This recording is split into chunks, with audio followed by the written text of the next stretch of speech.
No dicionário da ciência de hoje, nós aprenderemos o que é o calor. E é claro que por aqui nós vamos explicar tudo direitinho para você.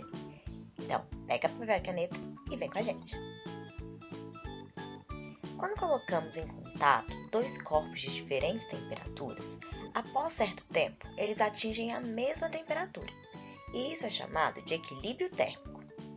Antigamente, acreditava-se que isso era possível, pois cada corpo continha dentro de si uma certa quantidade de um fluido invisível e de massa desprezível chamado de calórico. E a explicação era assim: o corpo de maior temperatura possuía maior quantidade de calórico que o de menor temperatura. E daí, quando eles eram colocados em contato, o corpo de maior temperatura transferia esse tal calórico para o segundo corpo de menor temperatura, até que ambos estivessem com a mesma temperatura. Mas essa teoria intrigava os cientistas da época. Embora ela explicasse satisfatoriamente alguns fenômenos, alguns outros não se encaixavam muito bem nessa teoria. Foi aí que Humboldt, um engenheiro militar que em 1798 percebeu algumas coisas. Ele trabalhava na perfuração de canos de canhão. E daí, observando o aquecimento das peças a serem perfuradas, Humboldt teve a ideia de atribuir esse aquecimento ao trabalho que era realizado para perfurar os canos. Em outras palavras, a energia empregada para a realização daquele trabalho era transferida para as peças, provocando uma elevação em suas temperaturas. Portanto, a ideia antiga de que um corpo aquecido possuía maior quantidade de calórico foi substituído pela ideia de que este corpo, na verdade, possuía maior quantidade de energia em seu interior. E é claro que essa nova ideia gerou murmurinhos na comunidade científica, e algum desses cientistas teve a ideia de realizar os experimentos de Humboldt para provar que ele estava certo. E foi nesse contexto que James P. Joule acabou por estabelecer definitivamente que o calor é uma forma de energia. Então, no conceito moderno de calor, dizemos que quando a temperatura de um corpo é aumentada, a energia que ele possui em seu interior, denominada energia interna, também aumenta.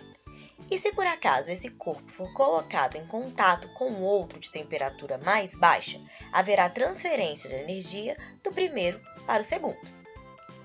Então, definindo, calor é a energia transferida de um corpo para o outro em virtude unicamente de uma diferença de temperatura entre eles.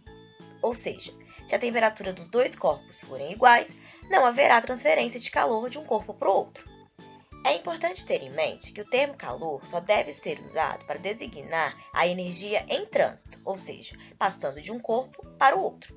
Então, se aquela sua tia chata que só fica reclamando que você não sai do celular falar que hoje está calor, já fala para ela que foi no celular que você aprendeu que dizer isso está fisicamente incorreto. Não se deve falar que está com calor ou com frio, e sim que a temperatura está elevada ou baixa. Se ela vai gostar da resposta, aí eu já não sei. Uma outra expressão que envolve calor que está fisicamente incorreta é dizer que um cobertor ou uma blusa bem felpuda nos aquece contra o frio.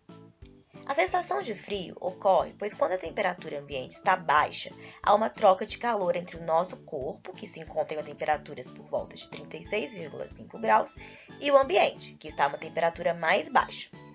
E como vimos anteriormente, o corpo que transfere calor tem sua temperatura diminuída, por isso a sensação de frio. Quando utilizamos o cobertor em dias frios, fazemos dele um isolante térmico. Ou seja, ele diminui aquela transferência de calor entre o nosso corpo e o ambiente. E é por isso que a gente para de tremer o queixo. Então, colocando tudo isso que vimos numa frase bem bonita e fisicamente correta, podemos dizer: poxa, a temperatura ambiente está tão baixa, preciso de um cobertor para evitar que eu ceda calor para o meio. Se você colocar essa frase aí no seu perfil do Tinder, vai dar super certo. Por hoje é só. Obrigado por estar aqui com a gente. Então é isso e até mais.